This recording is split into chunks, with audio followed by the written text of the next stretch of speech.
Welcome, ladies and gentlemen. Welcome to another MMA / sports edition of the Crunchy Take podcast. My name is James Kiddapo. I'm joined by Eric Lingraf. Eric, it's good to have you back on. Hello. After a while. Lots to get to today. The inevitable this weekend.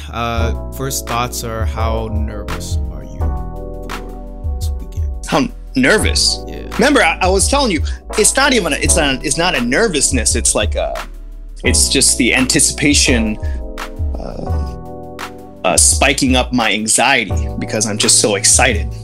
You know, how often do we get a? Wait, I'm sorry. Yeah. No. How often do you ever feel? Have you ever felt that for any other sport? At any point in your life, did you ever feel that? Any other sport? Any other sport? No. Any other venue, event, concert, No. anything? Well, if it's events, yeah, when I go watch the UFC. But no, not even Game 7 of the 2016 NBA Finals. I just watched it because, Well, that's what you do. That evokes a different feeling for me. Game 6 is because I was so invested, but at the same time, I think everyone, including Cleveland fans, they were kind of thinking, everyone was kind of thinking the Warriors wouldn't choke. They'd given nobody any reason to. Remember, that was the year they hadn't lost 2 games in a row. I mean, that's the year where they set the record. Or no. They never lost 3 in a row in the year and the time that they did. Just all those emotions. But going back to the what's happening this weekend, like it's never. When was the first time that ever happened for you, as far as you being invested as a fight fan? Oh man, that's tough. Yeah, because you can think of a lot, right? I can think of so many. Because I just get excited. Mm-hmm. Not that I get excited easily, but these, I've seen so many huge events. I can say the one that I actually went to, Anderson Silva, Chael Sonnen, because we had no idea how that was going to go down. Actually, no, we did, but we didn't think it was going to go down like that. When Conor McGregor finally fought Jose Aldo. Mm-hmm.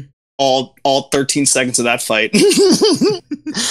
No, there's just so many. I'm just having trouble naming them off. Oh, John Jones versus DC the first time and second time. Anthony, no, I'm not. I'm gonna end up just listing every title fight. Not title fight, but every big fight. And going back to just being so excited. It's very rare. Yeah, there's title shots, but not necessarily is the champion fighting the true number one contender. And this is one of those fights where you're getting champion versus, number one contender. And in this case, it's champion versus interim champion. So this is there's no questioning after this fight. I'm just trying to frame it for people that maybe are listening that don't understand the fight game or don't understand this kind of world and this particular kind of sporting event, because you get, I mentioned to you, I was talking to, a mentor of mine, Rob Arler, and he's, talking about different levels of sports, right? So if you go into your local jiu-jitsu gym, there are some pretty good black belts. There's some pretty upper tier belts and, all kinds of martial arts gyms across the nation, across the world. And then you get to collegiate wrestling or whatnot, or high school wrestling, really good stuff, right? And you get to Olympic wrestling or Olympic martial arts, really good stuff, right? And then you have someone like John Jones, just to kind of paint the scale of, for people that, because in my opinion, I think MMA is kind of hard to pinpoint and get a finger on for people that don't watch it obsessively or don't understand it. Yeah. But what were some of the fights that truly, and maybe as a reverse question on the anxiety question, what were some of the first events or MMA, UFC fights that kind of piqued your interest into something that, this is a little more than just 2 people sloppily going at each other? Yeah, it could be anything because UFC, they do a good job with the whole storyline behind the fights. If there's drama or legacy or a title on the line. I remember one of them. It was, what was it? It was like UFC 214. It wasn't even a title fight, but it was Rampage Jackson and Rashad Evans. Mm-hmm. That was just a 3-round fight. Oh, dude! Also, back in the day, main events, if it was non-title, they were 3 rounds, which sucked. But Really? that it's a lot. If there's build up with drama, it's just all the standard stuff. Build up with drama, the story, like the storytelling of these fighters. That's what I think. That's what they do a little different or do a little better than other sports. What's the biggest thing that's changed from when you first started watching? Because for me, it's only been about 5-year span, 6-year span, and the first fight that I really felt differently for. I'd seen up until then I was a boxing guy. I'm still kind of not really. I can't even lie. I'm not really because once you see MMA, it's like having it's like going from having one cheese to like a whole platter that you can just try a whole bunch of and grapes and whatnot instead of just like this one type of cheese and this one type of like kind of bread. Oh geez, you talking comparing them to cheeses. That's hilarious. But you got a point. You got a point. Yeah, like dessert cheeses that those exist. Yeah. And, for the world of fighting, there is ground game, there is striking, there is in MMA in particular, there's cage control, which it can be argued which style / preparations gear yourself for a cage fight versus an open fight versus a whatever kind of fight. Well, because look, first off, boxing is a great sport either way. Whatever, it's like one of the oldest sports. Mm-hmm. They call it it's the sweet science, but it really is just punching. It's like you're just using one aspect of what fighting is, and then mixed martial arts is everything. And you can put it, you can say, if you're the best MMA, if you're an MMA fighter, a top level MMA fighter, you can pretty much beat up anybody. You could, yeah. Whereas if you, if you fight if you're a great MMA fighter, like that's a sport of like everything. That sport is all kinds of fighting, where boxing is just one aspect of what MMA is. It's hard. You would think that'd be obvious, and you would think that'd be kind of like a given, right? But it's kind of hard to talk to people about something they've never seen before, or something that they don't experience as much. You think it'd be completely obvious that a guy that does, XYZ, a bunch of different things, combines them all together, and like has this hodgepodge of a fighter is better than someone who's a specialist at one.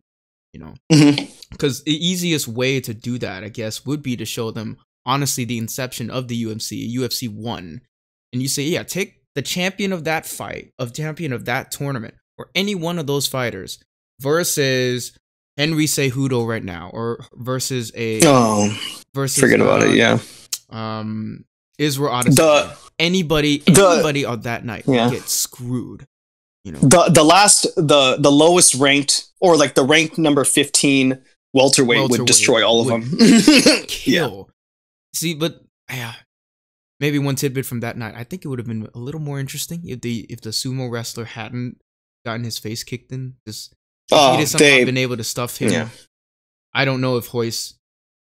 That was an interesting time. The early MMA and UFC took more steps backwards than forwards. So.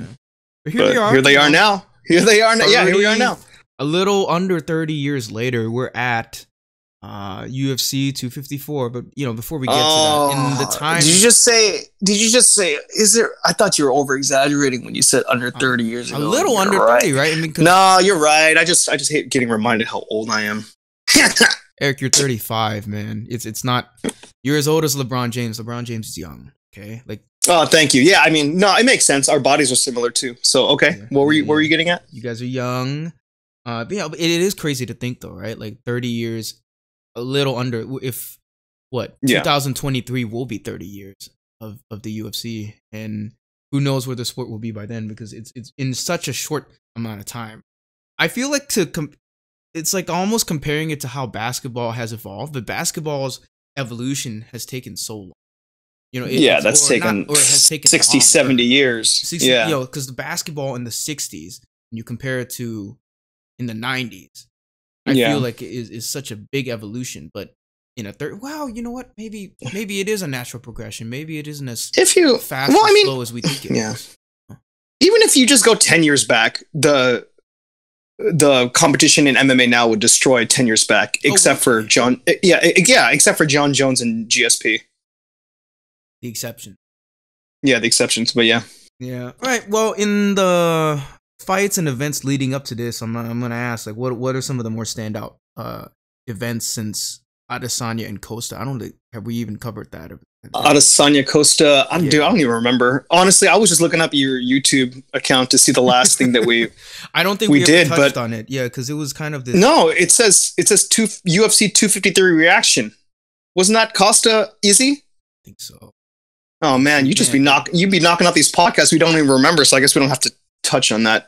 I think I did. Did I get through my frustrations with the light heavyweight division too? And yeah, we okay, yeah.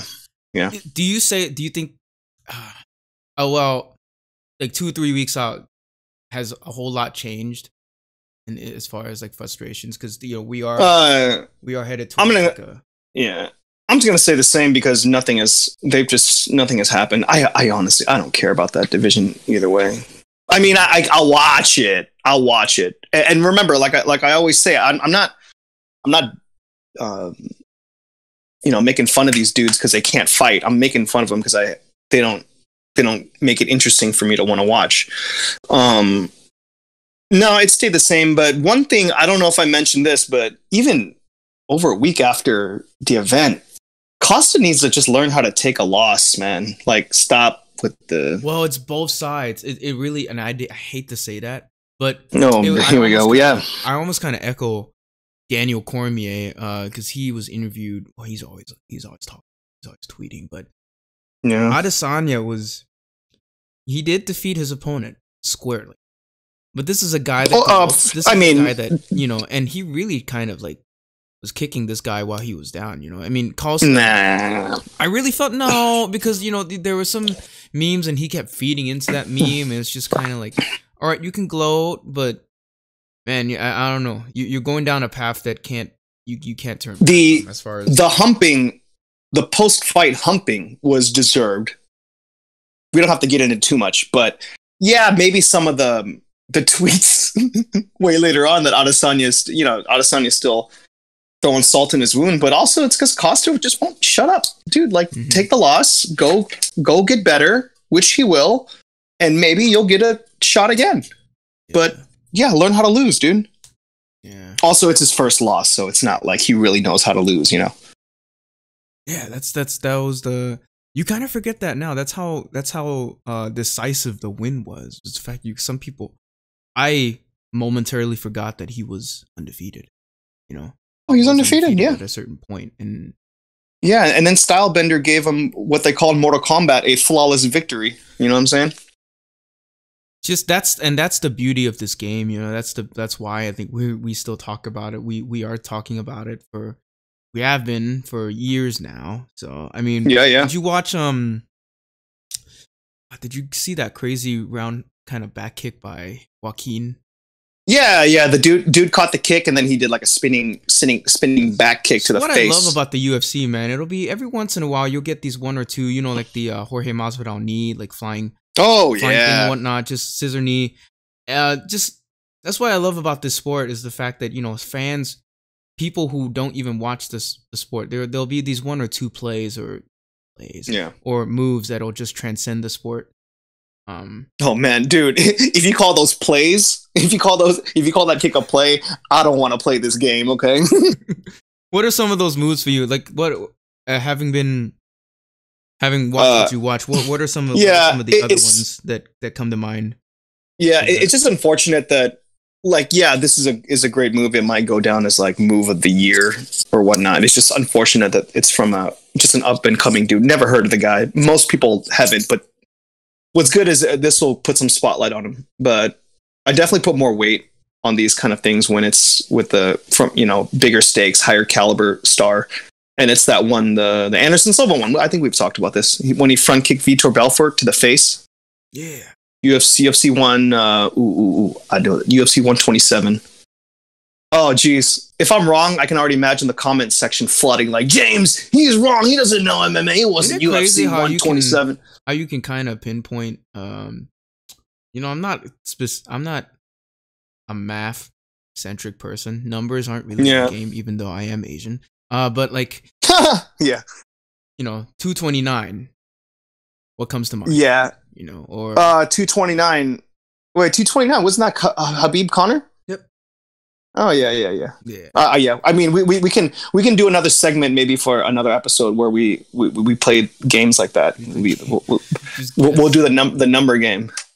It's weird because the NBA just goes by year. But I guess if UFC, I think this is their style, and like the fact that it's a numbered event, this is how many events that have happened.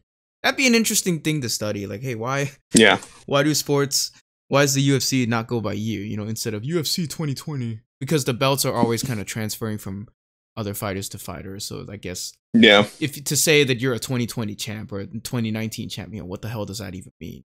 That sounds kind of yeah. Anyway, did you? All right, dude. Did you catch? One more thing. Did you catch? Ortega versus Zombie. I thought that was gonna be Ortega.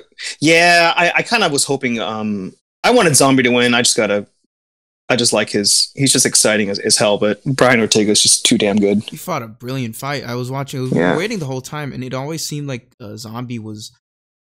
Like at the end of each round, it felt like he was giving his all, but he was fatigued. He kept getting caught. He was death by 1,000 cuts.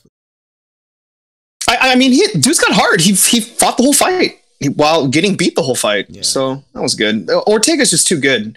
I like that the story about how he donated his hair to, I think it was like leukemia research or something. Ortega? Yeah, that's why he's bald. I think he even cut he might have cut his eyebrows too, but he's bald. Mm-hmm. But I will say that, I mean, that he's a dimey piece. He's a good looking dude for sure. Just let your hair grow back out, dude. You got a nice full head of hair, man. Keep it going. Bring it back. It was another fight that night.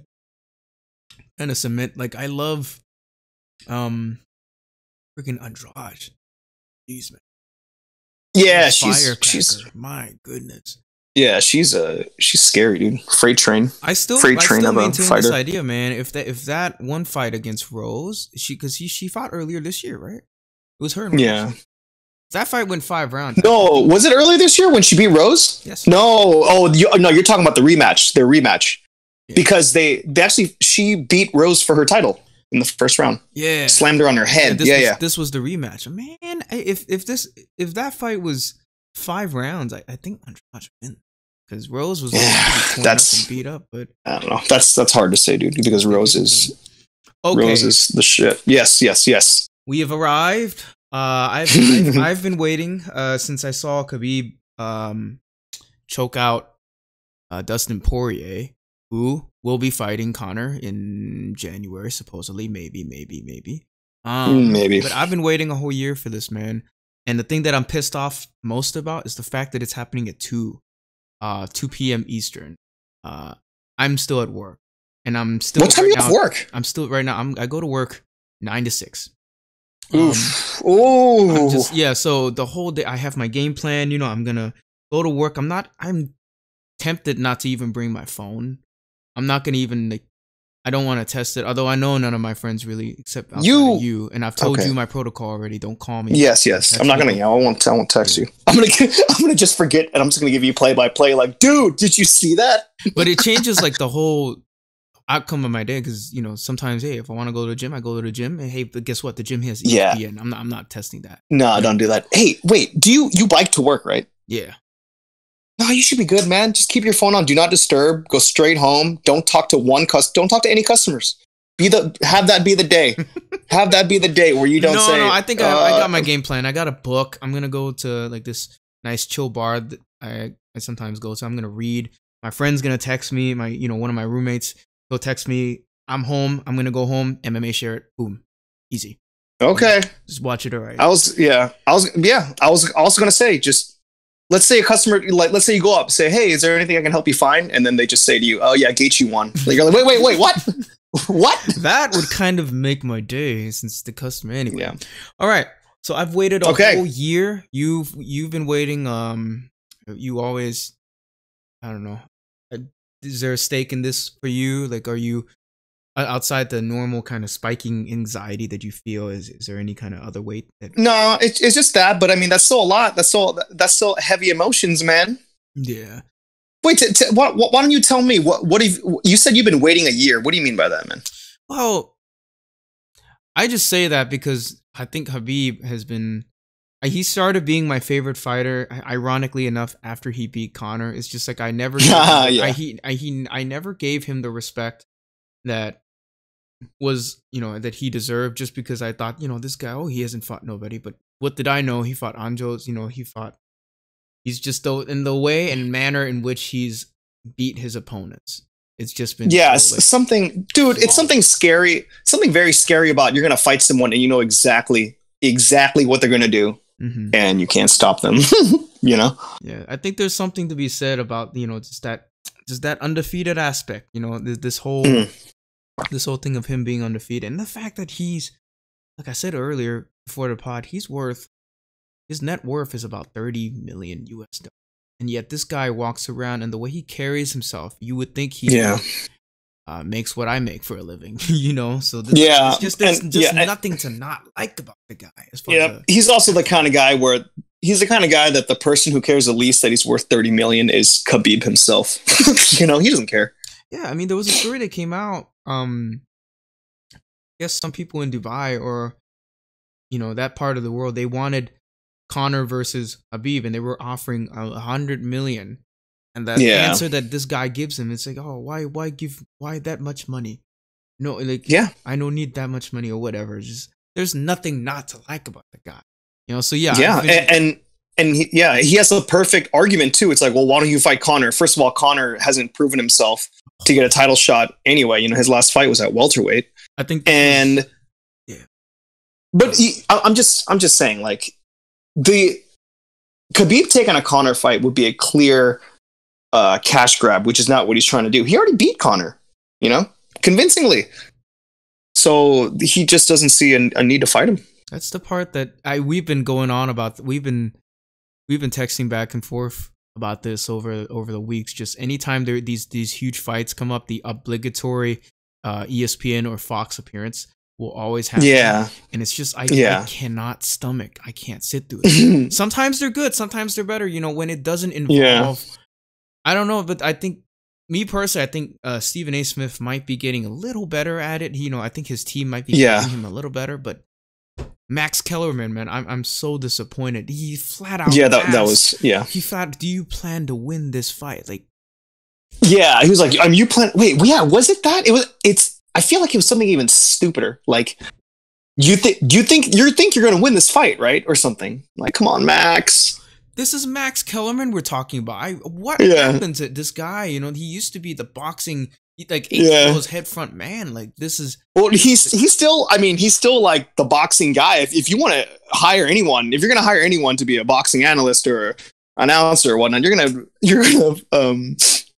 gonna hire Max Kellerman. My goodness. And you would think that the UFC or MMA topics would be his time to shine, because he's always getting slaughtered when they're talking about NBA, or any other sport, really. Yeah. You would just think, like, Max, this is why they hired you, But I mean, even that is, I don't know what's worse though. That where you have a guy that has covered combat sports. Now that may be a little unfair on my part, just because that may be asking too much of a guy, just because he's good at covering and talking and analyzing boxing doesn't mean he's going to be good at analyzing MMA, But then you have that, and then you have Fox. Then you have the one I'm talking about, the Skip Bayless and Shannon Sharp tape. Oh shoot! Just, my goodness, that's on Fox. Yeah. Oh, I think Skip. I think what Khabib gonna do, he's gonna get right in his butt. That's what he's gonna do. I think that's my impression of PR teams have to be a little better at covering this sport, man. Because well, hey, look, it's only gonna get better. And at least, the interviews aren't as good, but there's eyeballs. There's more eyeballs now, and MMA's got to be thankful for that. You just tell Khabib's like, I don't know. He was visible. He always looks kind of uncomfortable in interviews, but for that one in particular, it's just like, that's not. He's like, why are we here? We're here to fight, but you want to talk. But yeah, man. Gaethje's a real. Gaethje's weird, because that's why this fight, like, this main event is kind of a catch, because this is I text you the other day and said, man, like, the only thing that's missing here is good old fashioned beef. This I can't remember. Well, I can certainly remember, but not with these stakes. Wherein you have two fighters that are deadly, and the tension's there, but so respectful of each other. I cannot remember the last time people were this respectful. But they're not like overly respectful, like being nice to each other. They're just not being disrespectful, I think, more so, Yeah, and I think maybe that's like the byproduct of the expectational byproduct of having watched Conor for however many years, just that kind of vitriol that's usually throwing the other fighter's way. And then now like, you just have two dudes just want to beat the ever-living crap out of each other. Yeah, no, it happens. Even to think about it recently, Holloway and Poirier, they fought for the interim title. There was no disrespectful trash talk. There was no animosity. They did it. Same with Gaethje. Yeah, Gaethje, Ferguson, Khabib, Poirier. Gaethje. Damn, I'm just naming all fights in one weight class too. I mean, I'm sure there's plenty more. Yeah. All right. Well, we'll get up to that specific fight, but I think the three that I was kind of eyeing most is there okay inside. I honestly would call it the three co-mains because our boy Thicky Volkov is fighting again, the heavyweight bout for the main card. Alexander Volkov and Walt Harris. What do you have going on there? Dude, that's something that I was going to choose three fights to take notes on, and that wasn't one of them. I was like, That wasn't one of them. What was the other one? I know the two, maybe the second one is, but what was the other one? The second, the co-main event, just because I have to, because I feel like you kind of have to. And then the other one was some heavyweight fight on the undercard, just to pick a third, just because Struve and Tai Tuivasa. But we can get on the Harris fight. What's his name? Volkov, right? Is that the one? Alexander Volkov. That's the guy who fought John Jones. That was the guy who almost beat John Jones. Like you don't remember that? Huh? He went up to heavyweight. Yeah, no, I remember him. He's the balls is hot victim. No. Yeah, Alexander Volkov. This is a heavyweight fight. Oh my god, I'm thinking of someone totally different. You're thinking about No Time. His nickname is No Time. I know you're talking about. Oh my god, I'm thinking about someone totally different. What's his name? Yeah, because I don't know. I don't remember his name, but he did fight John Jones, and he didn't fight John Jones. He fought DC, and his nickname was No Time. He's a Swedish guy, right? Dude, I don't. Oh man, I'm lost now. I thought that was the guy. I thought that. Gustafsson? Yeah. Oh my god. Yeah. Nah, man. Gus is going back down to 205, dude. Oh, is he really? I think so. I think I heard some talks about that. Yeah. What do you mean going back down to 205? That's still no wonder you said thick boy or thick something. And I was like, Thicky boy Gustafsson. Thicky boy. And I was like, Gustafsson. Gustafsson. Yeah. Oh man. No. This is Volkov. This is the guy we watched him together get knocked out like with 6 seconds left from Derek Lewis. The birth of my balls is hot. Oh, that's embarrassing, but at the same time, that's just what happens. There's so many good fighters, but so many good fighters. Yeah. Okay, so that wasn't the third. You said the third fighter. Well, wait. There is Magomed Ankalaev versus Ion Cutelaba. That's pretty interesting. Dude, I'll tell you right now. I don't know who that is, but if that person's from Dagestan, he's a scary dude. Oh yeah. Oh, he looks like he's in that. Oh jeez, I'm looking at his picture now. Is that a rematch? It might just be. I don't even know, dude. Who's he fighting? Oh yeah. It's a rematch because he won in 40 seconds. Why are they doing a rematch? I don't know, dude. But yeah, in the main card. I mean, that's another. That may be why this whole event is taking place at 2. I think Islam was supposed to be on this whole fight as well. I think is that the dude that fought 3 times in like a month? Islam Makhachev? No, he fights out of he trains with Khabib. So yeah. I think those guys are all scary dudes. Screw that, man. Fighting those dudes. Wait, so you said the fight you were gonna take notes on / like really pay attention to was the Tai Tuivasa fight? No, not even take notes. The only thing I wrote things that I wanted to talk about was Khabib, co-main event, and then Tai Tuivasa and Stefan Struve. Only reason is there's any interest for me at all is because whoever loses that fight is going to get cut from the UFC probably. Oh, really? Yeah, I mean, if you look at their records, Tai Tuivasa started won 3 in a row, and now he's lost 3 in a row, and that's bad news in the UFC if you lose 3 in a row. He's a Australian kickboxer who does shoeies. Do you know what a shoey is? No. A shoey is when you take your shoe off, you pour your beer in there, and then you drink it out of your shoe. I did see that. It was on Embedded, I think. Yeah, I saw that. Yeah, he does that with the. Luckily, there's no audience because he would still do it now, and that's probably a guaranteed 100% catch rate of coronavirus. And then Stefan Struve, nicknamed Skyscraper. I think he's like 7 feet tall. He's like the tallest heavyweight ever, and what? He's at the he's or 6'10". Sorry, 6'10". I think. Jesus, that's still really tall. Yeah. His name is Skyscraper, and he's just he's at that point of his. For the last maybe 5 years, he was just he was a heavyweight gatekeeper, and I think these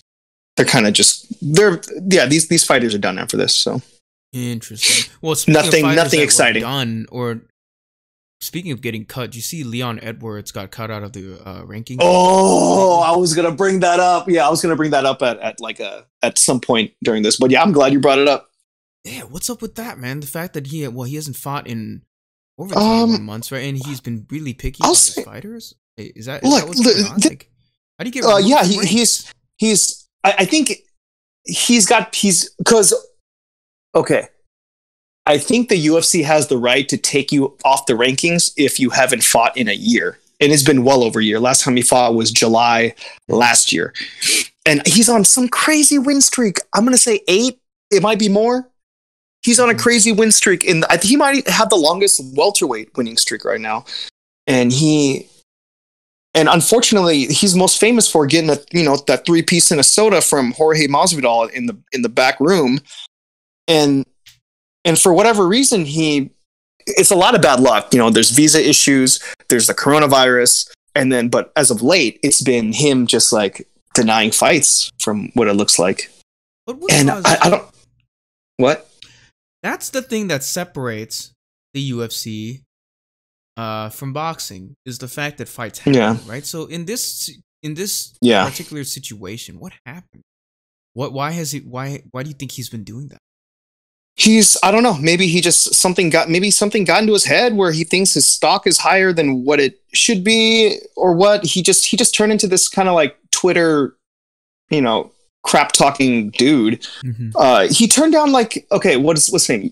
Stephen Thompson, Wonder Boy. Yeah, he was like, Wonder Boy was like, why don't we fight? And he just said something just super arrogant, just like, dude, you lost, this however many fights or whatnot. But like, dude, you haven't fought in so long. You need to take whatever they give you. Mm-hmm. And Wonder Boy Thompson is still a big name, dude. He fought for the title twice. Like that's a big name. And he's, for someone as talented, and he's a killer, obviously, but he's also just not like, who's begging to watch him fight. Mm-hmm. There, other than hardcore fans, there isn't a casual fan who knows who he is, Mm-hmm. Yeah, so when I saw that, I felt a little like that's kind of what you get, kind of deal. I mean, it's not like he got cut. He's one fight. Like his next fight, he's gonna take a fight and he's gonna go on the ratings again. or the rankings. He'll be like number 3 or something. But he hasn't taken a fight. And this is just Dana's way of like waking him up. Like, hey man, like you're not. Dana, yeah. Yeah, Dana does this all the time. So yeah, all right. But yeah. I'm glad that was brought up. Another thing is just whoever this is a fight like the last one. I said the whoever loses is gonna be cut, and this one is the complete opposite. Whoever wins this fight is the clear cut number 1 contender. Yeah, this is the number 1 contender fight for the title. They're fighting easy. Who do you got? Whoever wins this. What's your game plan? Who do you think? Because Jared Cannonier, like, I haven't seen too much of him, but that I have seen, it's like, okay. Like, I mean, he's getting the attention now, and he does carry himself with a tinge of cockiness and arrogance that you need to in order to propel yourself to that level, But I'm not.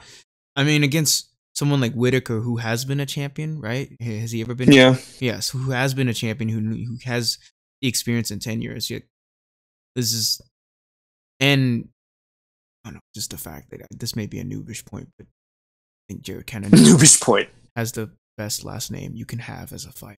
Jared the King. Freaking. I think a lot of people are cheering him just off of that basis alone, whether they're willing to admit it or not. I mean, the dude's a good fighter. Cannonier. He look, I'm just gonna get into it, but I'm picking Cannonier just out of a little variety.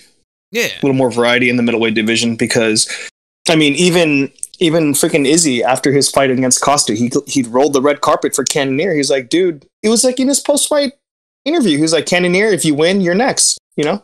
Win this fight and you'll get that title shot. Just, you know, do we really want to see Whitaker and Izzy again? You know, even though Whitaker doesn't have that pressure on his shoulders of being champion and all the responsibilities of that, just do we really want to watch that again? So I'm not picking, but I'm hoping that Cannonier wins. Yeah. And Cannonier beat Anderson Silva, but it was leg injury, but he's got that, you know? More or less the same for me. Like, it's still like, hey, it's hard to watch in the event. Like, I mean, lucky you're going to get to actually see the whole event back to back. But for me, it's like, that is another fight to watch along with Volkov and Harris. Just, you know, these good fights that are going to happen. It's not the most, I mean, in terms of card, right? This isn't the most amazing card we've ever seen. I think that gets trumped by earlier this year. We had 3 title shots back to back to back. Jan, Aldo, and then Holloway. I mean, you could say the events have been a little bit watered down because we're literally getting an event once a week. Every week, yeah. Also, think about it, like how much pay-per-view sales would the UFC lose if this event was only Khabib Gaethje? Like, I don't think it would be very much, you know? Yeah. They can't ever really do that though, right? Like, I mean, that's not they can't. That it would be a big time jerk move. It's of money also to all those resources just for one fight, just for an hour slot, if that, you know. Yeah. All right. Eric, wait, who do you got? Oh, for that, I think who do you got? Cannonier, just for the same. I'd echo you. I feel like Whitaker has more experience, but Cannonier has that kind of variety / monkey wrench factor like Gaethje had with Ferguson, where in like, hey, if he really wins, hey, it could be a good fight with him and Izzy, maybe. Yeah, you know, it could be. Because we've seen it already. I mean, Robert Whitaker, he's more than capable to beat him, but we just want a little variety. You know, we want the different cheeses, like you said earlier. We don't just want smoked Gouda. Smoked Gouda's good. I know, smoked Gouda's good. Sorry, I should have chosen a different one, but yeah. All right. So now, the lightweight title, the lightweight division, the most coveted, the most watched, the most sought after division in all of the UFC and combat sports. Easily, arguably the most stacked division, the most difficult division to fight in, to be even ranked is lightweight. We've arrived at another championship title fight. The last of which was Poirier, right? He was gunning for it, and there were moments in that last fight where I felt like, hey man, like Khabib's ground, like his defense really saved him in that fight. He got that. He was in that nasty guillotine. It was in a guillotine. He stuffed it. Yeah, Poirier gave it I think he had to use all of his energy. Poirier was supposedly a jiu-jitsu black belt, right? So it's not like not like that's thrown out, you know, willy-nilly. Like that was a guy that actually knew his stuff. But yeah, this lightweight event, man, we've come to another one of these. How do you even start? I feel like we've been dancing around, kind of like boxers that don't really want to box each other. But man, Khabib versus Justin Gaethje. You've heard all the chatter. You've heard all the probably been watching some of the interviews, right? What's your thoughts on? I mean, we've talked about Khabib already a little bit, but what's your thoughts on Justin Gaethje right now? How good does he look going into this fight for you? He looks, from that. I saw bits and pieces of it because before he fought Ferguson, I think he beat Cowboy. Mm-hmm. And Gaethje is just like this ruthless. He's always at wrestling. His wrestling game is elite. Just doesn't use it. He has like this weird something about him that he thinks he just owes to the fans because he thinks grappling is boring. So that's why he just throws haymakers all the time because he wants his fights to be exciting. And then we saw it all come together. He finally like had a nice, like a good game plan, solid. When he fought Ferguson. So, and if we bring that, and then he always made a good point, because everyone's always like, dude, why don't you use your wrestling? And he would say, well, you know, I'm more of a defensive wrestler. I defend takedowns. I don't necessarily, I'm offensive or trying to take others down. And that's what makes this fight interesting, is because you know what Khabib's going to do. He's going to go 110 for that leg, for that single leg, you know, in that trip. Yeah. And we'll see if Gaethje can, you know, and on paper, yeah, Gaethje can stop his takedowns. And you could say that Gaethje's stand-up is better than Khabib's. Yeah, it's all the small, it comes down to the intangibles. I think this is why I'm getting so impatient for it. It's just because I just want to freaking watch this thing already, with, you know, whatever, beer and popcorn in hand. It's just like, yes, Gaethje, to really frame this for people, he's the ultimate freaking monkey wrench in this whole division, because today, Eric, this Saturday should have been Tony Ferguson and Khabib Nurmagomedov. If you go back in time, you would, and you ask yourself, oh, who's fighting for the lightweight title this year? You'd be like, oh, it's going to be Khabib Ferguson. Yeah, you're right. It's just that cursed fight that never even happened, but people don't get just how much I still think of Tony Ferguson. You know, the fact that this guy who took the fight on 10 days notice? Yeah. 10 or whatever, you know, short notice. Beat a guy that I thought only one other guy could beat in the world, which was, I mean, well, at least in their division, was freaking Khabib. And this guy came in, and not only did he do it, he did it decisively. He did it in a way that was just pinpoint accuracy, in a way that you have to do it against Tony Ferguson. You have to, I don't know.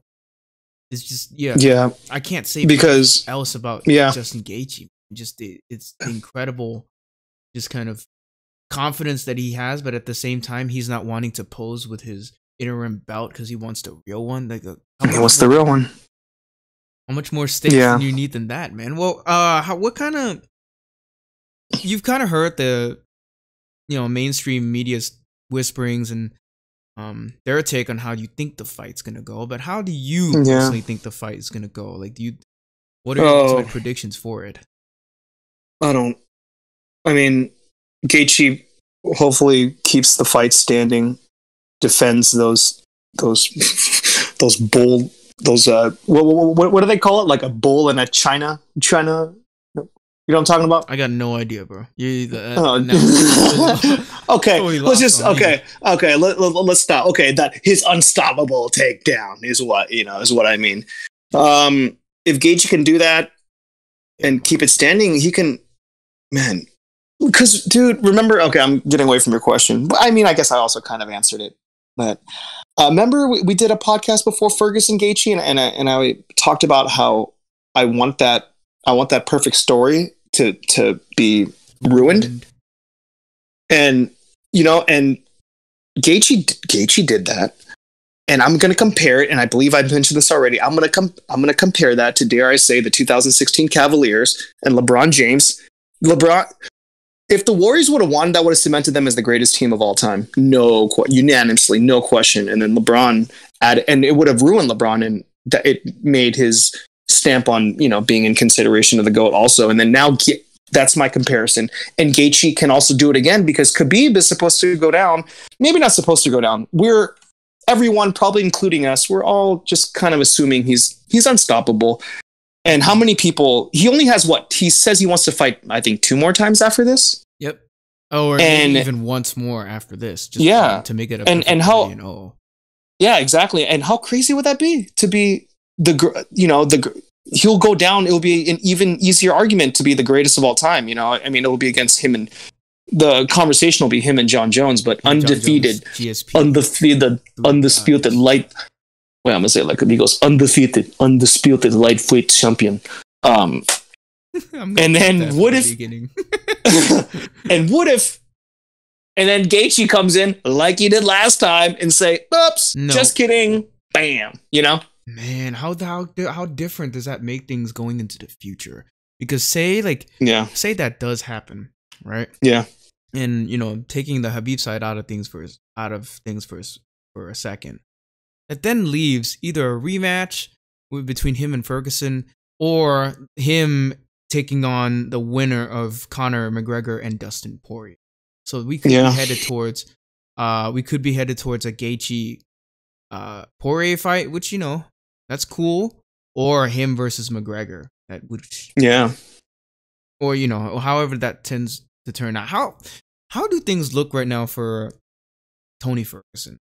What does he do, and what's like his best plan of action at the moment? Because he's gonna fight, he's gonna rebound against someone, but he, you know him, and he wants to get back to that main belt status. You know what is his plan of action? What do you think is gonna happen as far as like how the UFC, how Dana will schedule those fights? Well, first off, I feel sorry for whoever's gonna fight him next, whoever it is. Oh man, can you just the ferocity. Well, they said maybe not Felder.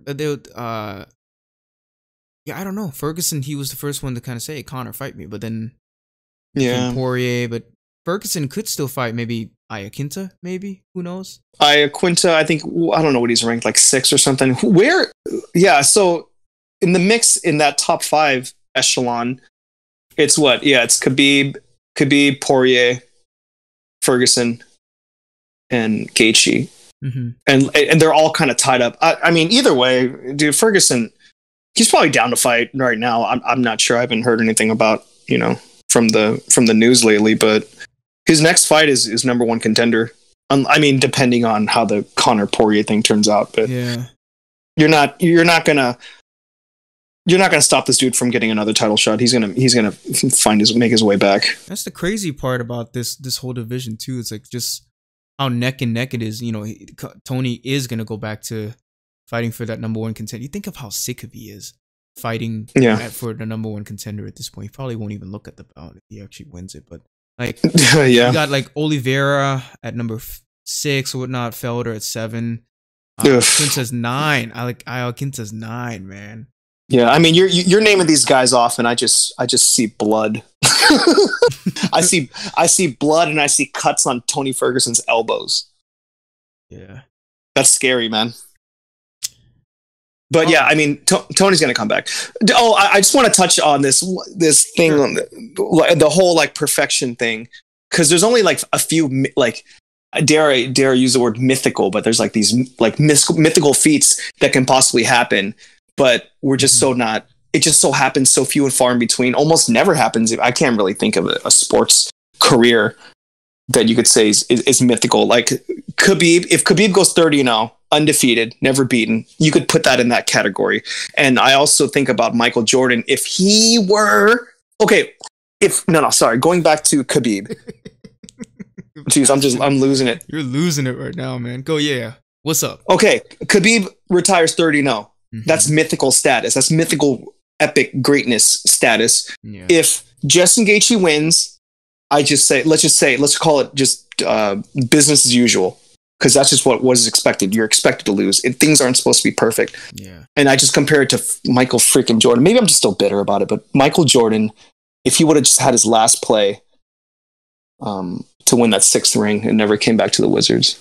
Never came back to the Wizards. It would be, I mean, he's still the greatest of all time, but like if he would have ended it in Chicago, that puts you in a mythical epicness career. Like right now, I think all we have is Floyd Mayweather. Yeah, I mean, and that's what's crazy about Khabib in the sense that we've seen, I mean, we've talked about it before, when it's hard to walk away, right? Right now, the whole discussion of GSP coming back and them fighting at 155, it's like, man, why can't you guys just let this guy have his retirement? Like, I'm not really for it. I'm pretty sure I'm going against the grain of a lot of MMA kind of fans, but if Khabib wins this, I just don't want to see that. I want to see him fighting somebody at the peak of their game, whether that is Conor McGregor again, whether that is Ferguson. You know, you got a good point, dude. Let GSP live his damn life. Yeah. You know, no, I mean I've saw something about him, doing a test cut. Like, dude, the guy, he's fought in 2 decades. He's probably the greatest still. I mean, aside from John Jones. Like, yeah, think about it. Why would he come back and risk all that? Just go off into the sunset. And he's not on his top of the A game anymore. The last time he fought was what, 3 to 4 years ago? You know, if that. Oh, dude, slept Michael Bisping. That dude's a savage. Freaking GSP. Yeah. So, like, I mean, he walked off in decisive fashion. Like, why not? You know, and on the Khabib side of things, like, people dismissing him and Ferguson because it just keeps getting cursed. This year being the biggest curse of all time. Just like, you know what? That's a fight I'm still wanting to see. I don't know about you, but that is a fight that, hey, like, if that, could you imagine if he walked off with that? If Khabib walked off beating Tony Ferguson as his like final goodbye, like goodbye. Yeah, that would be perfect. Yeah. Perfect ending. We're talking about hypotheticals, you know what I mean? Yeah, we're all talking. You know what's funny? I like how, because we had our whole discussion with the whole greatest of all time thing, and you mentioned how GSP is up there, except, you know, minus John Jones. And I just love how easy most people, like, especially, like, we're okay with saying that with everything that John Jones has done that's wrong, failed drug tests, we're just totally okay with just admitting that he's the greatest of all time. That's hilarious. I still think he is, because I definitely think he is. I don't think I put him as I think I put GSP as my number one just because I have this thing. But objectively speaking, yeah, like, what are you going to take away? He is the baddest. Oh, dude, you didn't even have Khabib in there. But I mean, that's a whole. You explained yourself. Yeah, because, well, here's the thing. I don't have Khabib on there yet. Yeah, you don't have him on there yet. Because we got time. Not only time, we got Khabib time. You know what I mean? Time. Yeah. Tiramisu time. Yeah, with this fight, I mean, just honing in on this fight alone, I feel once the music starts to sound in those speakers, and once the event is there, once we're actually seeing, I think the moment will click for a lot of people once you see Khabib start to walk towards the arena, walk towards the cage. Like, oh man, Gaethje, he's been amazing, but I don't know if he's, you know, for all that we know about Gaethje, it's just like this guy is going to do one of two things, you know, and he does them so well. And it's like he said in those interviews, I'm not looking to break his mental like I am for other fighters. I'm looking to break his muscle. Oh, jeez. Is a scary and chilling thing coming from a man that means every single part, every single, you know, he doesn't. He's a funny guy though. Khabib, I feel like his image of him has changed throughout the years thanks to Underground and then Fight.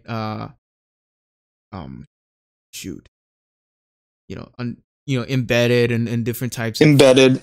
Oh yeah, and also you got to give Anatomy of a Fighter. Oh yeah, that series is amazing. And also give a little credit to DC. I think DC brings a lot of his personality out too. Oh my gosh, yeah, them too. You know what I love? Years from now, I'd like to see them just like do normal things. Just, you know how, I don't know. Like, hey, maybe have. Oh, I think go, like to Disneyland. Like I think I told you this. I think I mentioned this once where I said I wish, you know, R.I.P. Kobe Bryant, but I wish Kobe, you know, years later when they're like 50 something, Kobe and Shaq just have a show called Kobe and Shaq Do Things. You know, what would be that version of the MMA for you? Oh, it would be. It would be DC. It would be DC and John Jones, but I think DC and Khabib.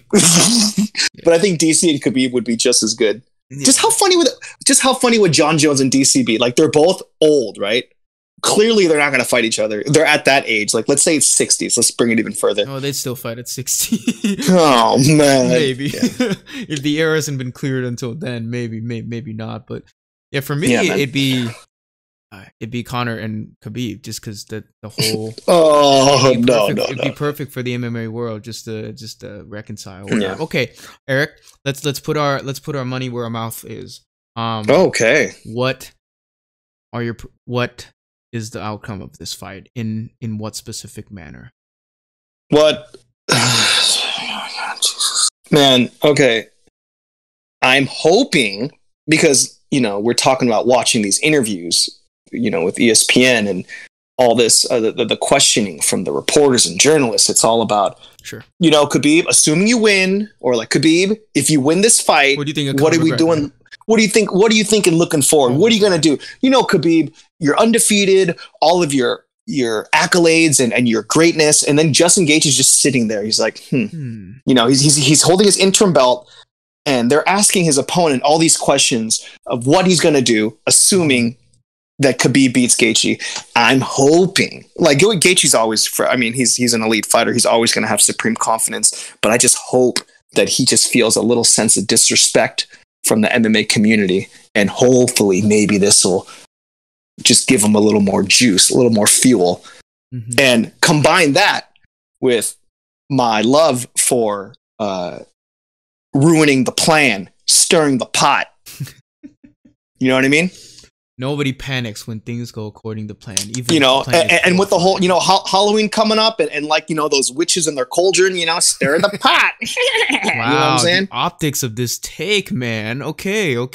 So what is the verdict? And what's funny is I barely read any of my notes. This is the best stuff is the freestyle.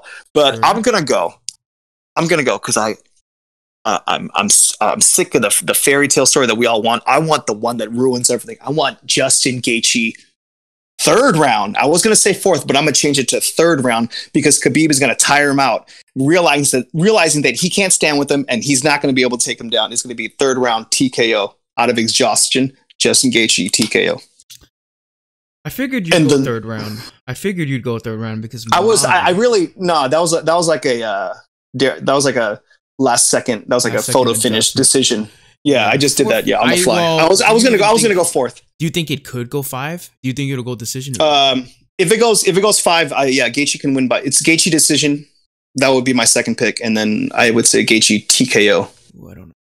Not a clean knockout. Just punching him. Khabib not defending himself. Khabib being exhausted. It's funny you talk about those kind of storylines could impact because Gaethje has been on record saying that he never thought he'd be in this situation. It's from small town Arizona. He grew up watching Rocky, so he's taking on Russia's greatest fight. As an American fighting on South in Abu Dhabi, just kind of a situation he thought himself being in. He also thinks of these events in terms of like rhetorical situations. But for me, you know what time it is. you already know what time it is. Yeah. I know you have your thing about perfect storylines being ruined, and it could happen. That's what makes this sport so interesting. Is that anything can happen at any given second, any moment. The fact you pay thousands of dollars, the no fans that are going to show up for this fight will pay thousands of dollars to go see. Maybe you're not guaranteed any amount of time in there. Jared Cannonier, who is on record saying that fights are not meant to be long, and in similar fashion, I'm gonna put emphasis that Khabib will have a third round submission in the third round. Yes. So similar to yours, you think it's gonna be TKO Gaethje. I think in rather opposite. It's not just it is, but I think Khabib will wear him out to the point where he will also demoralize him a little bit, and going into the third round he'll slip up. He'll rely on that takedown defense, and Khabib will use his own takedown defense against him, maul him up to the cage, and it's business as usual, baby. It's tiramisu time. No. First of all, James, you're kind of right. It's Khabib time, but after the weigh-in, when he makes weight, you best believe. That's another thing we didn't talk about. It's just the fact. Okay, Chael Sonnen had this really interesting video today, and I kind of agree. The biggest opponent to Khabib in his whole lifetime has actually been the scale.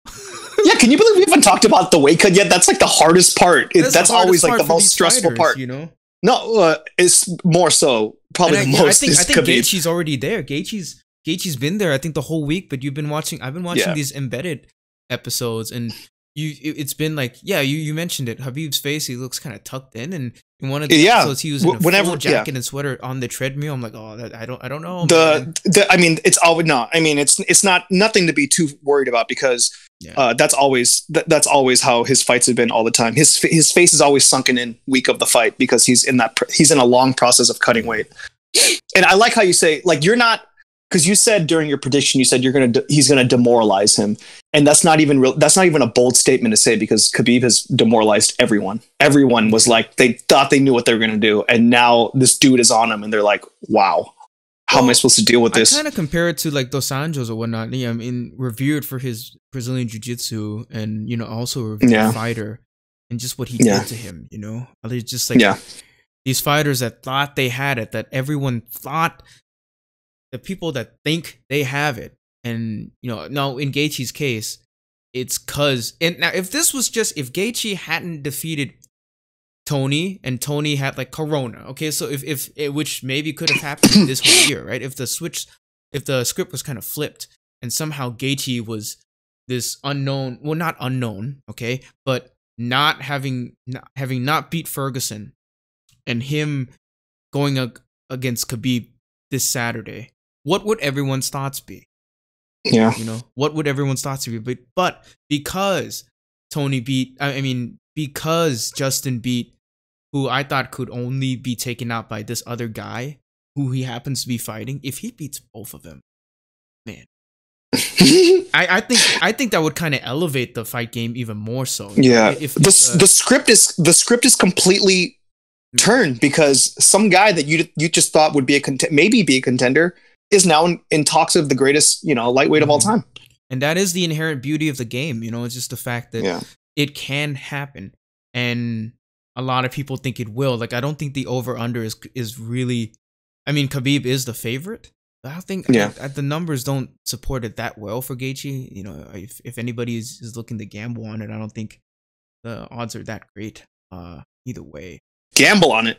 Well, no, you know what I mean. Like I'm just joking. A lot of money from Gaethje winning, right? I'm just joking. I thought it sounded like, for whatever reason, it sounded like you were going to talk about gambling on it, and then you're going to name a sponsor that you had, like Bet Online or something.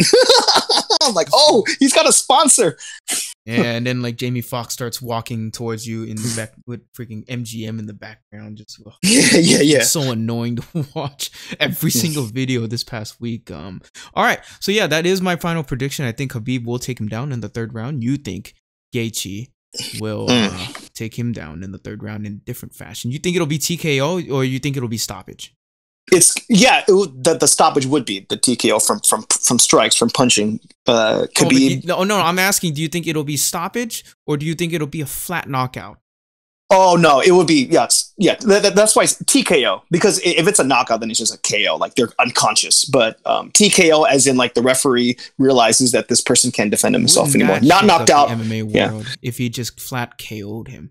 Or if Khabib just, I'm gonna flip the script on you. I'm gonna flat KO you. You think I'm gonna come at you like this? You're wrong. Yeah.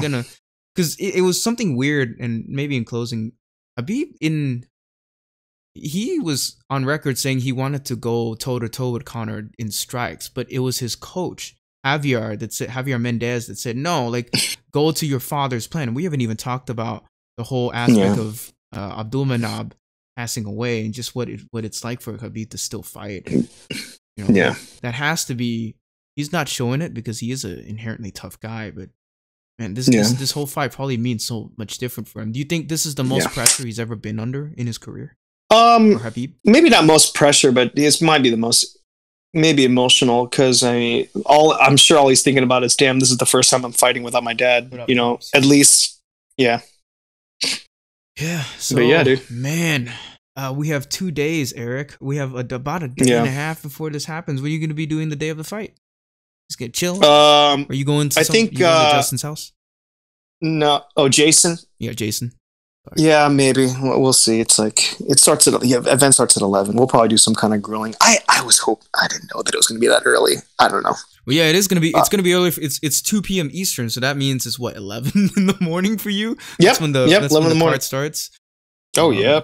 So I'll probably do that.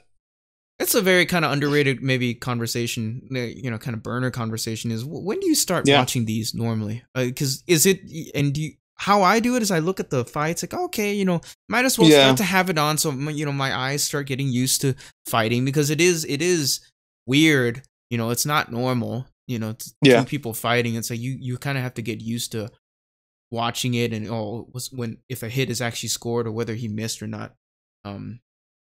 How do you normally start watching? Is it just so you turn it on and have it on? And no, it's pretty much because I usually watch it at his house, at my friend's house, and he has the whole fight on the whole time. But I might catch a prelim or early prelim if I'm interested in the fighters. But maybe like 10 years ago. Yeah, 10 years ago I would watch every single fight because I was just kind of new to it. But now, now I'm that lazy fan now. That old lazy hardcore fan that just watches the fights that matter. I'm also just busy in the backyard making food. So whose backyard? My friend Jason's backyard. I'm always like grilling and stuff. All right.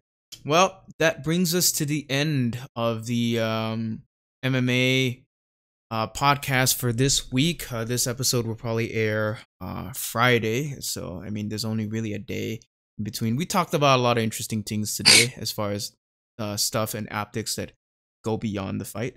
Be sure to catch UFC 254 happening this Saturday at 2 p.m. Eastern. Eric, do you have any closing words? No, dude. I got something even worse. I got a closing question. I got a hot take for you. Okay. And like I mentioned earlier, you don't have to air this because it's kind of just like random and out of nowhere. And under the theme of, it's Halloween coming up, man. We're what, 9 days away, 10 days away. Halloween's coming up, man. I want to hear your. Where are you going with this? We got a lot of movies available on YouTube, Netflix, Hulu, and all that. Maybe if you illegally stream. Also, that was a test. Don't illegally stream, guys. Okay, it's bad for you. Give me your top 3 Halloween / scary movies.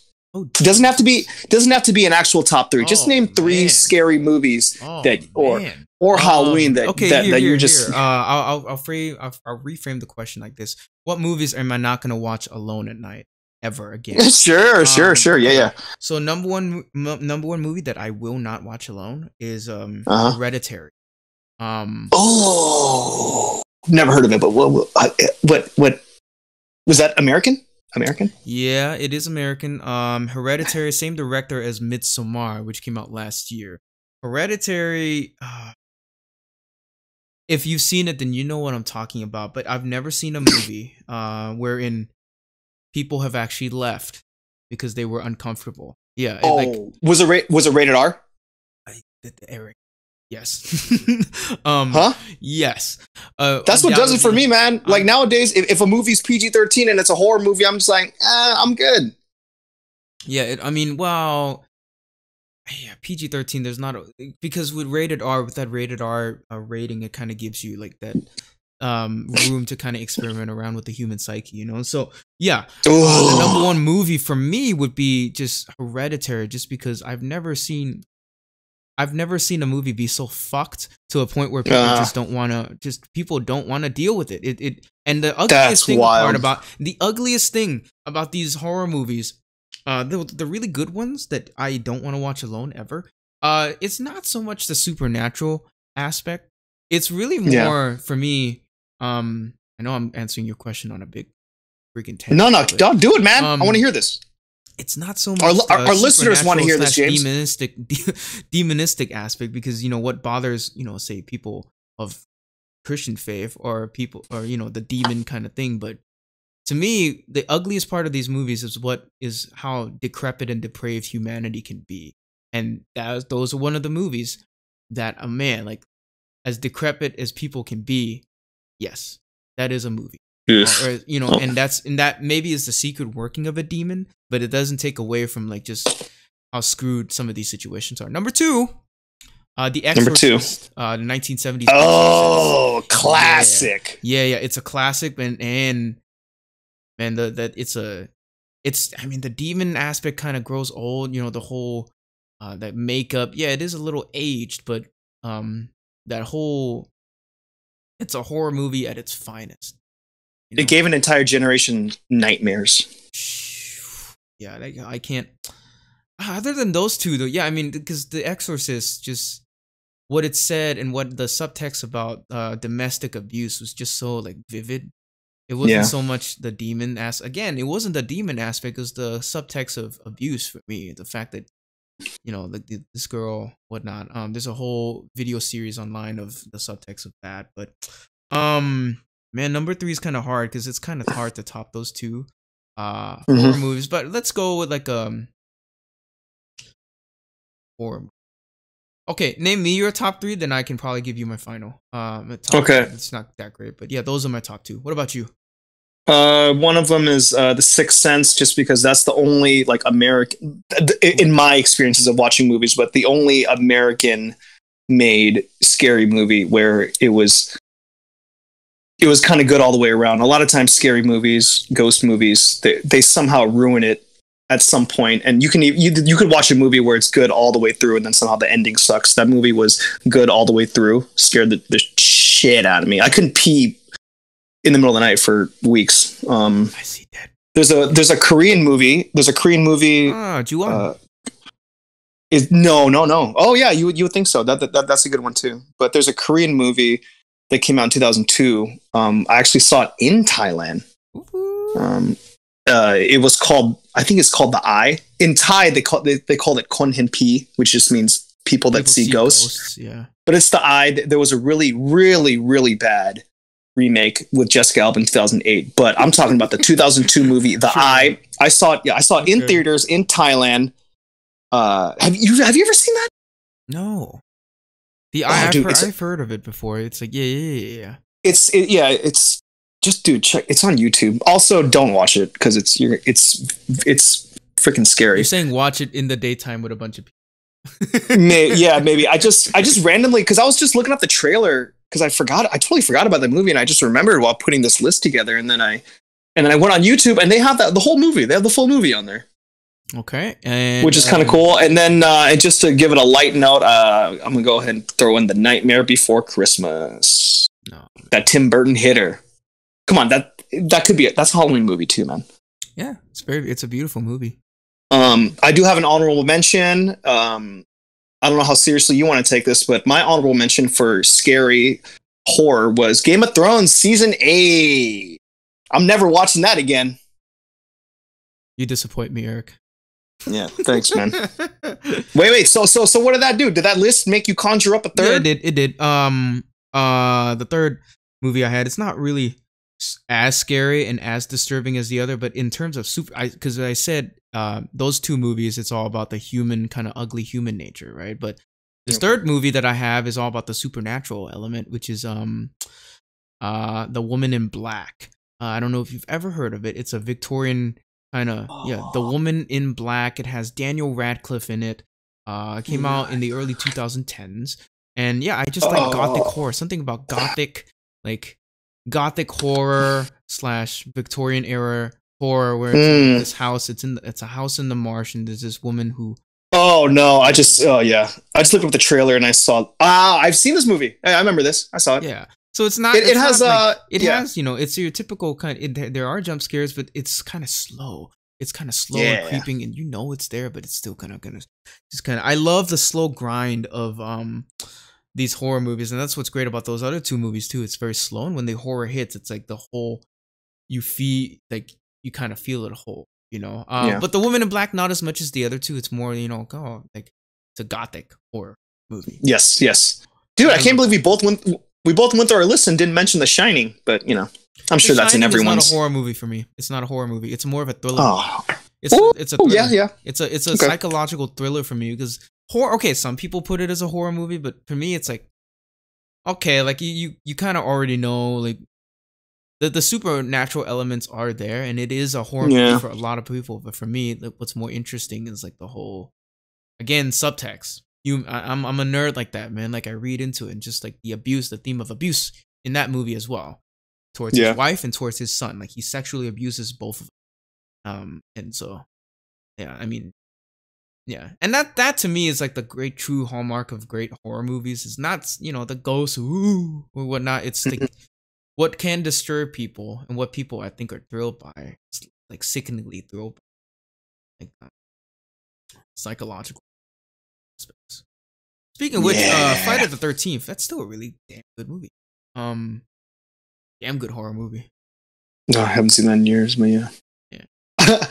I think the quintessential number one for everyone is like Hocus Pocus. I've noticed recently. I don't know. I saw that back in the 90s, and now every Christmas, for whatever reason, my friends are always posting about, watching Hocus Pocus. I might watch it. It's on Disney Plus. I might check it out. I'm not really a horror movie type of guy, though. I don't get. No, but it's not a horror movie. It's like a funny witch movie. But the thing is, like these movies, to me, it's kind of nonsensical to say something is just exclusively a good non-horror, like a horror movie. If it's a good movie, it's a good movie. It's a good movie. So like The Nightmare Before Christmas, great, like animation, kind of fun movie for the family, whatnot. But But yeah, these aren't family movies that I'm recommending in the slightest. Oh yeah, I wouldn't sit around with I don't think my dad could stomach any of these movies, especially The Exorcist, for more than 5 minutes.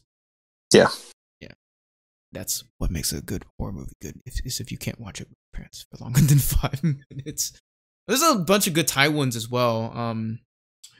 That I couldn't. I mean, a lot of times it's the Asian ones, man. The ones from Asia, because I think they kind of like don't hold back on anything. No, they nail it, man. They nail it because because you're talking about a continent that has a lot of superstition.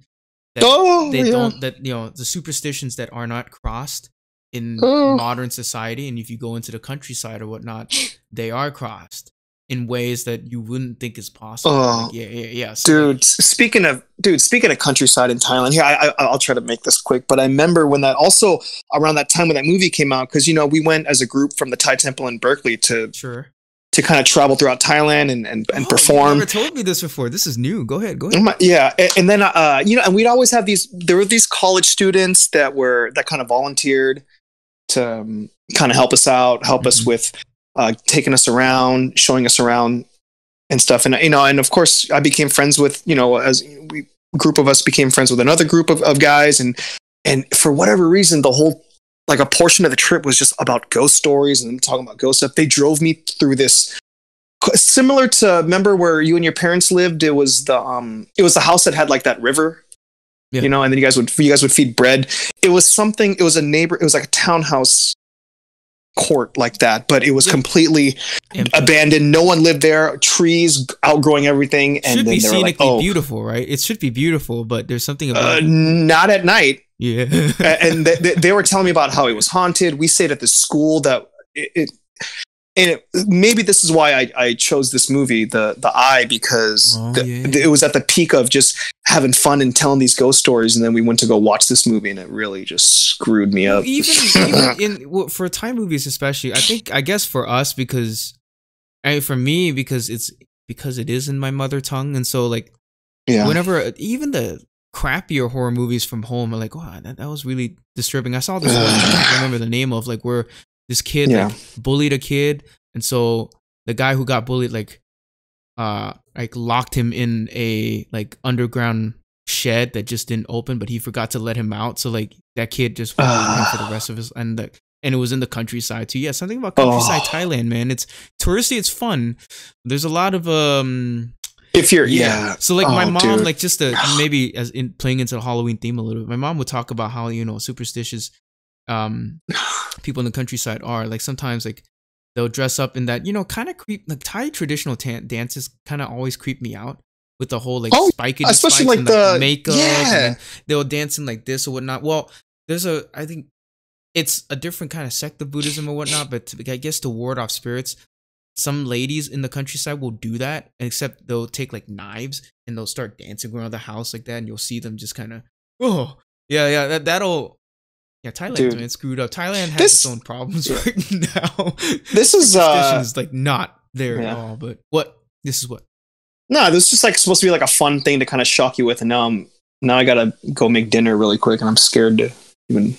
Man, you're in Berkeley, California. The thing you got to be scared about is all these work journalists getting like. The only thing you got to be scared about in Berkeley is vegans. Exactly, you ain't got to be worried about that. Oh, and you also got to be worried about the freaking fire. Amy. I guess this is where the podcast ends. So let me before I get into too much family stuff. All right, guys, that's been this podcast with a little bit of horror and spookiness at the end. Be sure to check the podcast episodes for next week, and take care. Peace out.